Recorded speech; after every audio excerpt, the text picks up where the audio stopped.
and I'm just observing, but we are here for women, and noticing that you're Optimist International of Newtown. I'm really wondering, how do you see women can actually help with this struggle? Because there is men that we are afraid of. And I do believe that we do play quite an important role, but I do want to hear it from your perspective. No, that is a really interesting question. It puzzles me, and I hope it's okay to say this, but it puzzles me that men run the world. It puzzles me. And I say that because in every great movement, it has either been started by a group of women, sustained by a group of women, propelled by a group of women, or composed mostly by a group of women. And so to answer directly your question about how I see women's role, I think before we get to that, we have to figure out what is the role women assume now. In Black and brown communities, well, I can only speak for ours. In our community, women, the whole issue of misogyny is not dead. There is a place for women in most traditional communities, and we are traditional in large part.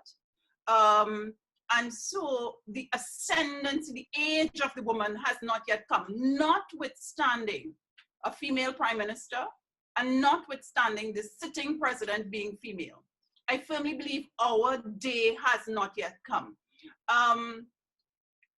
Margaret would have mentioned that I founded a political party, and that was an interesting and continues to be an interesting experience.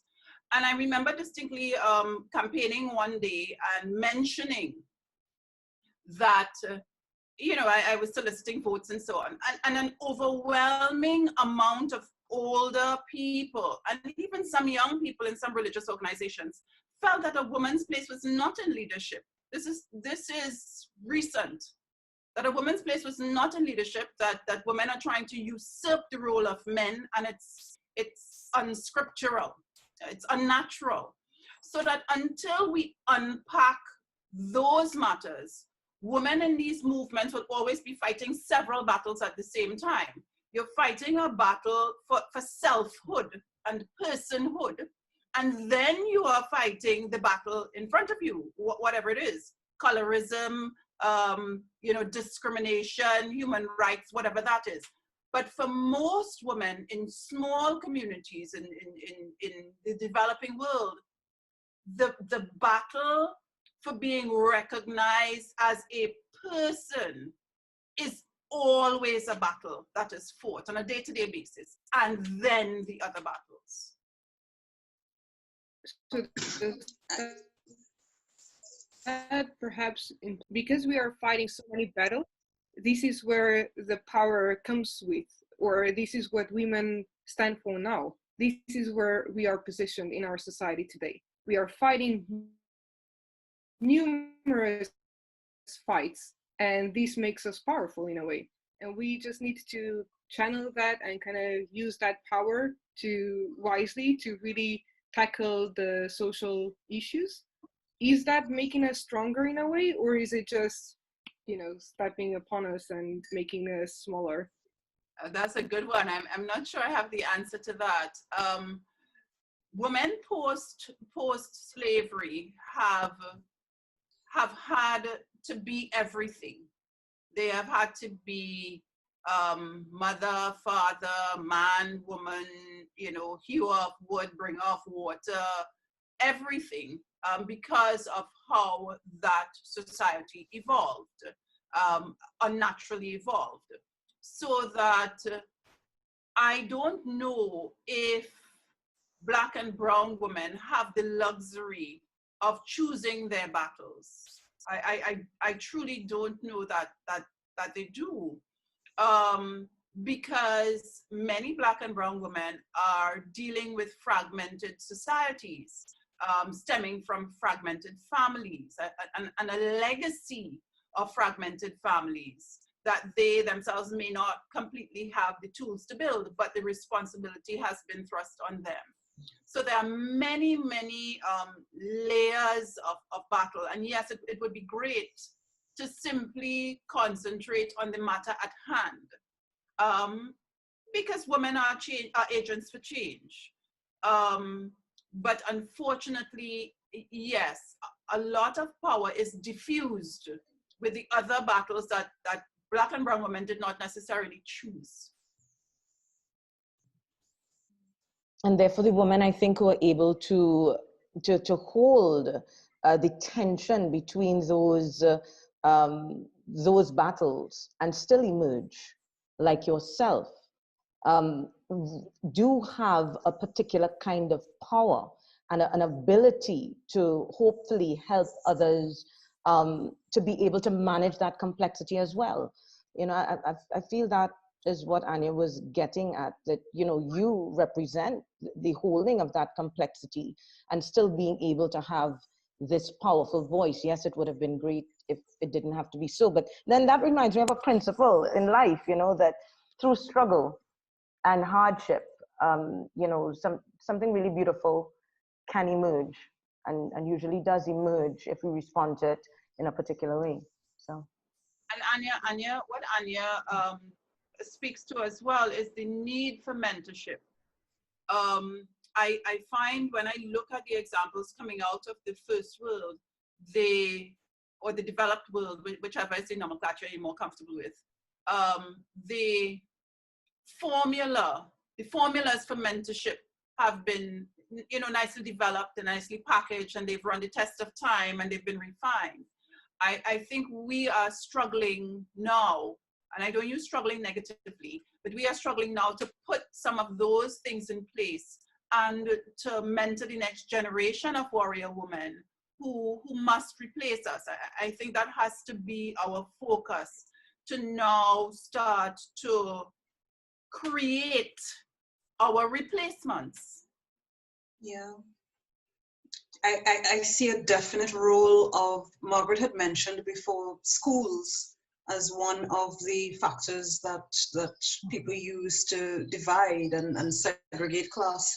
But I do have to acknowledge that a lot of the denominational girls' schools have been providing a bit of that mentorship, and perhaps it has been stuck at that level. Where you have to attend a quote-unquote prestige school in order to receive that kind of nourishment and that kind of, you know, someone watering your ambitions, someone guiding you along a path of self-leadership and so on. So maybe it is getting that into the government comprehensive schools. And for the girls there who don't have that benefit. But when you were talking about women not seizing leadership because of the influence of this religious thing of women, a woman's place is not to usurp a position over a man, and you know she needs to be quiet and silent and so on. That is a recent thing I am observing, because I know Trinidad was not always like this. I've seen over the decades, and I'm not, you know, that old, but over the decades, the encroachment of this very fundamentalist, evangelical American influence in Trinidad and Tobago. When you talk about our importation of foreign, it's also foreign ideologies that we're importing, and recently the rise of this very, very extremist almost kind of Christianity that was not there before. We have a proud tradition in Trinidad and Tobago of women-led churches, particularly with the Shouter Baptist community and with certain Anglican churches. I went to school that was a Presbyterian school with women reverends, and now we're seeing this women have to step down thing. And what is interesting is that ideology from the States is also part and parcel of that militarization, of that You know, government has to take control and control the lives of people in this way. And I fear when I hear Trinidadians just parroting Fox News talking points, parroting this rhetoric, parroting this American, you know, as if it is ours, and it's not.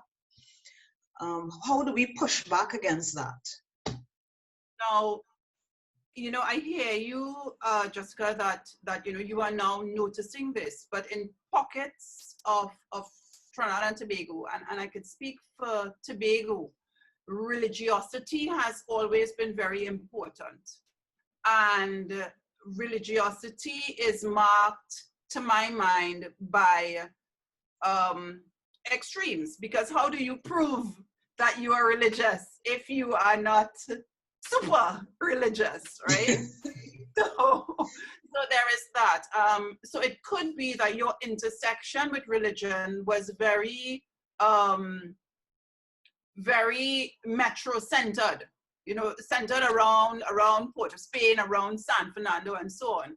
But as you go deeper into the countryside, it may have looked a little different, and different levels of, I don't know, fringe may have started to rear their heads. Now, I am seeing a resurgence, and even the religiosity is hidden, so that what you are seeing is religious people taking certain stance. For example, a certain sect does not really believe in education past secondary schools, because, you know, our Lord is coming, and our role is not to celebrate ourselves by all this education. Our role is to prepare for the Lord, right? So it manifests itself in different ways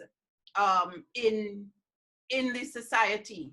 And unfortunately, women and girls are normally the guinea pigs for religious experiments, no matter how they present. They always seem to first present in the policing of the ambitions of women and girls, and in the policing of the bodies of women and girls.